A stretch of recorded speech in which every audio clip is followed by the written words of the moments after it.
This is State Representative Wayne Christian from House District 9, Deep East Texas. Counties of Nacogdoches, Shelby, Sabine, Jasper, St. Augustine. But we're talking to our friends all across the state of Texas tonight that we want to change in government in Austin, Texas, and not the kind of change that Mr. Obama talked about. The people are taking back over their government. And we're excited about all the different movements, whether it be Republican clubs, Republican organizations, whether it be Tea Parties, any kind of independent groups. Literally, we've traveled about 7,000 miles this past year talking to town hall meeting clubs all across the state. And believe me, we here in Austin, many of us do, that you, the people, are ready to take back your place. This nation is of the people, by the people, for the people. And we're ready for you to take control. We, as your representatives and elected officials, are your employees. And we are most excited to now be able to communicate with you. This program is dedicated to you, the citizens. I'll be taking time every week to bring you messages from different elected representatives, different leaderships here in Austin that are your employees. We'll be reporting and answering questions you send us each week and letting you know how your government is operating, not from outside, but from inside the Capitol. So we're excited to be leading this first charge of bringing the people into the Capitol during a legislative session. I hope you'll be contacting us in the future, and I hope you enjoy this program today. Representative Paxton, we've had quite an exciting afternoon here in the state capitol, and I think when all is said and done, the opposition candidate to the incumbent happens to now be one single candidate, and I'm proud to say it's now Ken Paxton for Speaker of the Texas House.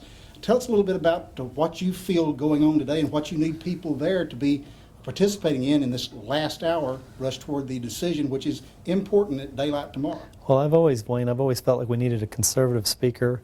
We have this opportunity now that we have 101 Republicans, and it would be a shame really to miss out on this opportunity to elect a conservative speaker, and that's why I'm interested in running. You know, business as usual has kind of been the thing. I think the voters this time, both nationally and the state of Texas, I think have sent the message to us in Austin and Washington that they want something different. What do you feel different that people are asking for compared to how business has been in Austin, Texas? I think they've just woken up. They've seen what was going on in Washington, and it's woken them up around the country, and particularly in Texas. And I think they realize that if they don't take their government back now, if they're not engaged, if they're not listening to what's going on, paying attention, and then getting involved in the political process, then their state, their country is lost. If somebody's there and saying, how can I make a difference? You know, and they're sitting somewhere in a district, somewhere in Texas, which we hope they are, and they want to change. They don't like what's going on, but they don't know what to do. How can they help you tonight and in the morning and tomorrow morning? What can they do for you? They can show up in Austin tomorrow and let their representative know what they want them to do. What about those that are at home? Can they do anything from the house? Absolutely. Make a phone call. They can email. They can, whatever form of communication is best for them, they can do that with their state rep. You know, that's what's amazing is we're asking the people to do it. What I've seen in this campaign and for the decades past, it seems to be the inside power in Austin, Texas has controlled things. I mean, who had the money? Who had the front seat at the table? Who would do the most favors? What has changed this election for the Speaker of the Texas House?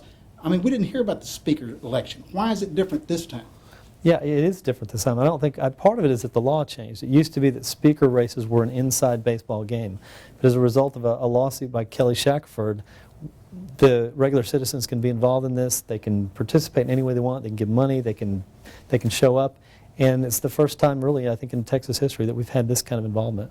Now, you have, I think, this session, we'll probably see some conservative victories that we didn't have last session.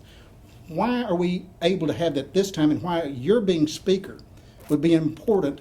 Because evidently the Speaker in the last session was Joe Straus, and we didn't accomplish those things. What's the difference in having a real conservative like Ken Paxton as Speaker? Well, there's nothing like having somebody in that position that actually believes in these policies and that they're passionate about these policies. And I think that's what I bring to the table that maybe we haven't had in the past. Do you think that experience, the past history, is kind of what I was alluding to, is last session, I think the word was moderate was good. That's correct. And the leadership was constantly bragging that we were too conservative and why they took control away from the Republican conservatives through the vote of about, how many Democrats? 64? Right, 65. Yeah, 65 Democrats brought in the last Speaker, made the change because they wanted it more moderate. Has it been interesting to you how those that played the moderate game accomplished the most moderate to liberal session in the last decade since there was a Democrat speaker in control now are sitting here claiming, oh, now we've been reborn. We've saw the light. We've had a revival in our lives. We're now conservatives. I think that's where the voters have made a difference. By electing more Republicans and by being involved in the process, I think they've clearly pushed this leadership to the right, and they're hopefully going to push us into having conservative leadership overall. Well, thank you for stopping by and visiting with us. And folks, we call on you to turn out tonight. Get on the phones, call your neighbors, call your friends, and most of all, call your state representative in Austin, Texas.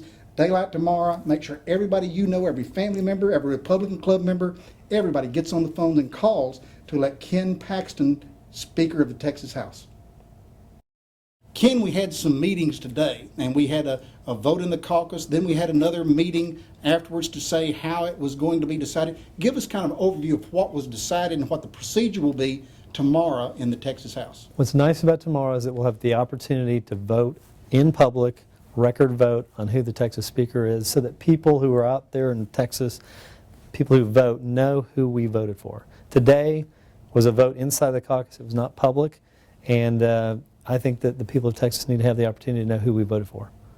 Very good. Appreciate your being with us today. Thank you. Well, glad to have you tuning in today, and I hope this first broadcast is exciting to you. I want you can keep up with us. Let me mention something. We have House Joint Resolution 51 that is to take away and do away with Obamacare in the state of Texas for you, the voter, to bring to you in a constitutional vote this "We don't want Obamacare in Texas." And in programs ahead, we'll go into the details of how it's going to cost the state of Texas. And listen to this. If Obamacare is adopted, that no longer will your children and grandchildren be the #1 expenditure of your tax dollars in the state of Texas. Obamacare will be.